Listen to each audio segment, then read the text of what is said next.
നമുക്കറിയാം, നമ്മൾ ഒരു 7 ചക്രാസിനെ കുറിച്ച് പറഞ്ഞിട്ടുണ്ട്. ഈ 7 ചക്രാസ് എന്ന് പറഞ്ഞാൽ നമ്മൾ ആയുർവേദത്തിലും നമ്മുടെ ഒരുപാട് ഹിന്ദു മതത്തിലൊക്കെ ഒരുപാട് സ്പിരിച്വൽ ആക്ടിലൊക്കെ വളരെ ഇമ്പോർട്ടൻ്റ് ഉള്ളൊരു കാര്യമാണ്. ഈ ഒരു സുജൂദ് കർമ്മം ചെയ്യുമ്പം ശരിക്കും നമ്മൾ ഏറ്റവും കൂടുതൽ ആക്ടിവേറ്റ് ചെയ്യുന്നത് റൂട്ട് ചക്രയും സാക്രൽ ചക്രയുമാണ്. ഈ ചക്രകൾ ആക്ടിവേറ്റ് ചെയ്ത് കഴിഞ്ഞാൽ അത് നമ്മുടെ ലിംഫാറ്റിക് സിസ്റ്റത്തിനെ, നമ്മുടെ ലിംഫ് ഫ്ലോയെ നന്നാക്കുന്നതാണ് പറയുന്നത്. നമ്മുടെ രോഗപ്രതിരോധ ശേഷിയൊക്കെ വർദ്ധിക്കാനുള്ള സാഹചര്യം ഉണ്ടെന്നുള്ളത്.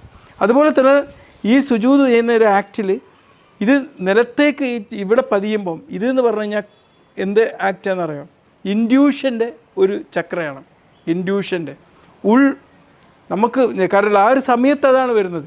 സർവ്വലോക പരിപാലകനായ പ്രപഞ്ചത്തിൻ്റെ എല്ലാത്തിനേക്കാളും മീതെയുള്ള ദൈവം എന്നൊരു അതുല്യ ശക്തിയിലേക്ക് എല്ലാം സമർപ്പിക്കപ്പെടുമ്പം ആ ഒരു ഇൻഡ്യൂഷനിലൂടെ നമ്മൾ എല്ലാത്തിനെയും നിസ്സാരമായിട്ട്